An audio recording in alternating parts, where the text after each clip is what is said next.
നിൽക്കില്ല, യുദ്ധം തുടരും. ചർച്ചാ വാഗ്ദാനങ്ങൾ തള്ളിയിരിക്കുകയാണ് പുടിൻ. റഷ്യയും യുക്രൈനും തമ്മിൽ നടന്നുകൊണ്ടിരിക്കുന്ന യുദ്ധം അവസാനിപ്പിക്കാനുള്ള ശ്രമങ്ങൾക്ക് വീണ്ടും തിരിച്ചടി. നേരിട്ടുള്ള ചർച്ചയ്ക്കുള്ള യുക്രൈൻ പ്രസിഡന്റ് വ്ളാഡിമിർ സെലൻസ്കിയുടെ വാഗ്ദാനം റഷ്യൻ പ്രസിഡന്റ് വ്ളാഡിമിർ പുടിൻ നിരസിച്ചു. ഇരു നേതാക്കളും തമ്മിലുള്ള നേരിട്ടുള്ള കൂടിക്കാഴ്ച നിലവിൽ അനുചിതമാണെന്ന് പുടിൻ വ്യക്തമായി പ്രസ്താവിച്ചു. ഒരു ദിവസം മുൻപ് സെലൻസ്കി പുടിൻ ഒരു തുറന്ന കത്ത് എഴുതിയിരുന്നു. ഈ കത്തിൽ യുദ്ധം അവസാനിപ്പിക്കുന്നതിനായി നേരിട്ട് ചർച്ചകൾ നടത്താമെന്ന് അദ്ദേഹം നിർദ്ദേശിച്ചു.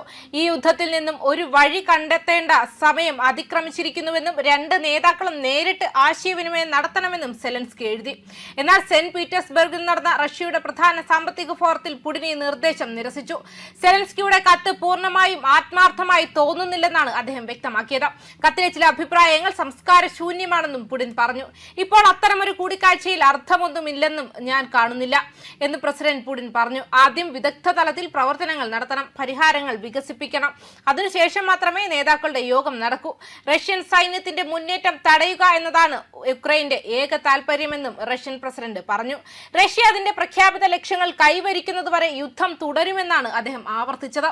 പുടിന്റെ പ്രസ്താവനയോട് സെലൻസ്കി രൂക്ഷമായിട്ടാണ് പ്രതികരിച്ചത്. റഷ്യ വീണ്ടും സമാധാനത്തിനു പകരം യുദ്ധത്തിന്റെ പാത തിരഞ്ഞെടുക്കുകയാണെന്ന് അദ്ദേഹം തന്റെ വീഡിയോ സന്ദേശത്തിൽ പറഞ്ഞു. നിർഭാഗ്യവശാൽ റഷ്യൻ പക്ഷം വീണ്ടും യുദ്ധം തിരഞ്ഞെടുത്തു. സെലൻസ്കി അങ്ങനെയാണ് വ്യക്തമാക്കിയത്. ഇതൊരു ദുർബലമായ പ്രതികരണമാണ്, ലോകമെമ്പാടുമുള്ള നിരവധി ആളുകളെ നിരാശരാക്കും. ഉക്രൈൻ യുദ്ധം അവസാനിപ്പിക്കാനുള്ള റഷ്യയുടെ ശ്രമങ്ങൾ വളരെ കാലമായി സ്തംഭിച്ചിരിക്കുകയാണ്. പ്രധാന തർക്കം റഷ്യ കൈവശപ്പെടുത്തിയ പ്രദേശങ്ങളെ കുറിച്ചാണ്. ഈ പ്രദേശങ്ങളിലുള്ള അവകാശവാദം ഉക്രൈൻ ഉപേക്ഷിക്കണമെന്ന് റഷ്യ ആഗ്രഹിക്കുന്നുണ്ട്. അതേസമയം കീവ് അങ്ങനെ ചെയ്യാൻ തയ്യാറല്ല. മാത്രമല്ല, ഇറാൻ പ്രതിസന്ധിയിൽ അമേരിക്ക കൂടുതൽ ശ്രദ്ധ കേന്ദ്രീകരിക്കുന്നതിനാൽ നേരിട്ടുള്ള സംഭാഷണത്തിലൂടെ ഒരു പുതിയ പാത കണ്ടെത്താനാകുമെന്ന് ഉക്രൈൻ പ്രതീക്ഷിച്ചിരുന്നു. എന്നാൽ പുടിന്റെ ഏറ്റവും പുതിയ പ്രസ്താവന ഇപ്പോൾ ആ സാധ്യതയാണ് മങ്ങിച്ചിരിക്കുന്നത്. പോരാട്ടം നിർത്തുന്നത് ഉക്രൈന് വീണ്ടും സംഘടിക്കാൻ അനുവദിക്കുമെന്ന തന്റെ രാജ്യത്തിന്റെ നിലപാട് റഷ്യൻ പ്രസിഡന്റ് ആവർത്തിച്ചതായും BBC റിപ്പോർട്ട് ചെയ്തു.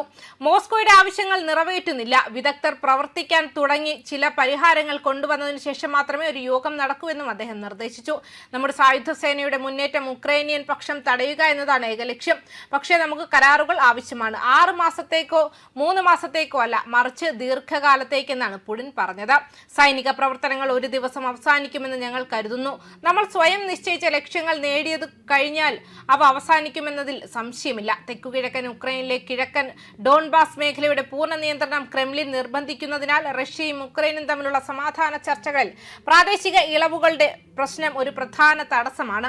കീവ് പതിവായി ഈ വ്യവസ്ഥ നിരസിച്ചു. വെള്ളിയാഴ്ച പുടിന്റെ പ്രതികരണത്തെ ദുർബലമാണ് എന്ന് സെലൻസ്കി വിശേഷിപ്പിച്ചു. റഷ്യ വീണ്ടും യുദ്ധം തെരഞ്ഞെടുക്കുന്നുവെന്ന് സോഷ്യൽ മീഡിയയിൽ എഴുതി.